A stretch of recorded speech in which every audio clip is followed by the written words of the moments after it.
नमस्कार शेतकऱ्यांनो, ही तिसरी यादी आहे. काळजी करू नका. यादी तुमचं नाव नसेल तर पुढची यादी तुमचं नाव असणार आहे. परंतु ज्या शेतकऱ्यांचं नाव आहे पुण्यश्लोक अहिल्यादेवी होळकर शेतकरी कर्जमुक्ती योजना, त्या शेतकऱ्यांसाठी महत्त्वाची 40,000 कोटी एकूण कर्जमाफी निधी आहे. 56 लाख शेतकरी आहेत जे पात्र आहे. सध्याच्याला 2 उद्दिष्ट या ठिकाणी ठेवलेले आहेत.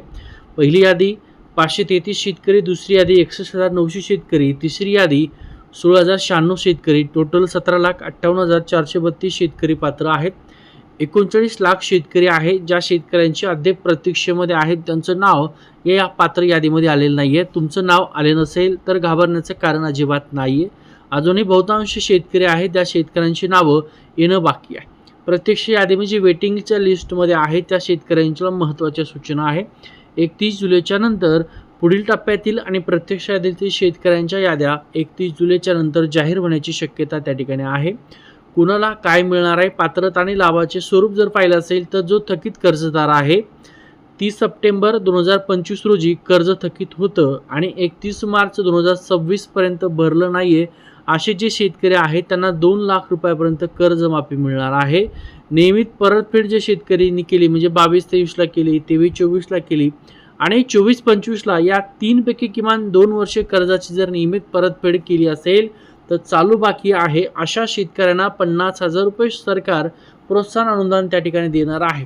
आता तुमच्या पात्र याद्या ज्या आहेत तर तुमचे नावं यादीत नक्की येतील. बघा, आयकर म्हणजे ITR इन्कम टॅक्स जर शेतकरी भरत असेल तर त्यांची कर्जमाफी नाही होणार. तुमचा संभ्रम दूर करा म्हणून सांगितलेला आहे.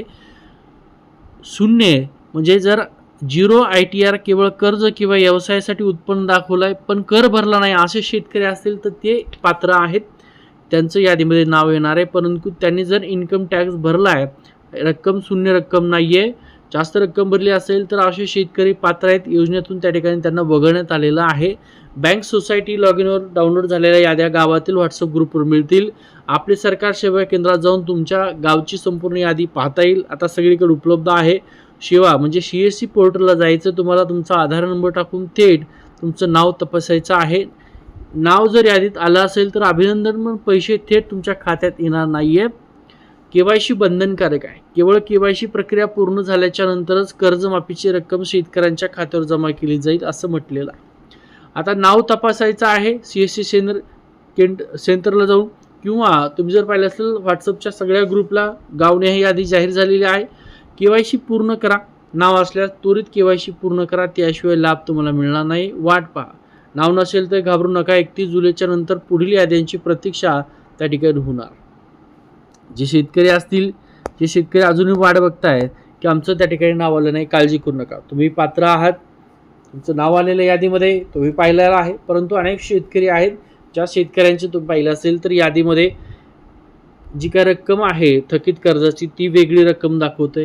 KYC करायला गेल्यानंतर तिथं वेगळीच रक्कम दाखवली आणि बँकेची चौकशी केल्यानंतर बँकेची सुद्धा वेगळी रक्कम. मग शेतकऱ्यांना हा प्रश्न पडला आहे की नेमकी सरकारने आमची कर्जमाफी कितीची केलेली आहे.